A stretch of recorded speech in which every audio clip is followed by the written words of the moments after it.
खेळाडूंनी केवळ मैदानावरील सरावावरच नव्हे तर मानसिकता, आहार आणि नैतिकतेवरही लक्ष केंद्रित करणं गरजेचं आहे, असं प्रतिपादन क्रीडा आहारतज्ज्ञ अवंती दामले यांनी केलं।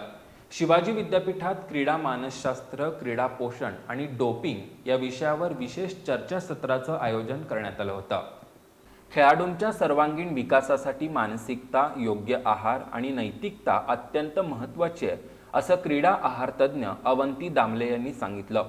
शिवाजी विद्यापीठाच्या क्रीडा अधिविभागातर्फे राजमाता जिजाऊसाहेब सभागृहात क्रीडा मानसशास्त्र, क्रीडा पोषण आणि डोपिंग या विषयावर विशेष चर्चासत्राचं आयोजन करण्यात आलं होतं।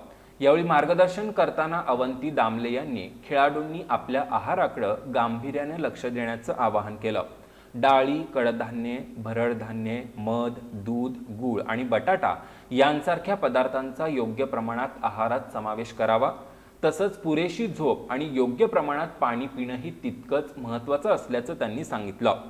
उत्कृष्ट खेळाडू घडवण्यासाठी अनुशासन, निष्ठा आणि समर्पण आवश्यक असून स्मार्टफोनच्या वापरावरही नियंत्रण ठेवणं गरजेचं असल्याचं त्यांनी स्पष्ट केलं।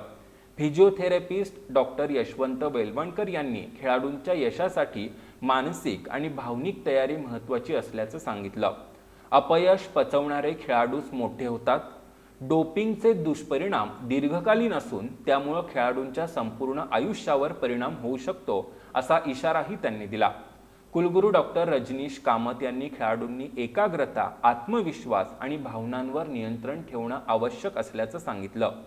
गैरप्रकारानं मिळवलेलं यश चुकीचं असून खेळाडूंनी नैतिकतेला सर्वोच्च प्राधान्य द्यावं, असंही त्यांनी स्पष्ट केलं। या चर्चासत्राला विद्यापीठाचे अधिकारी, जिल्हा क्रीडा अधिकारी, क्रीडा प्रशिक्षक, विद्यार्थी, पालक आणि क्रीडाप्रेमी मोठ्या संख्येनं उपस्थित होते।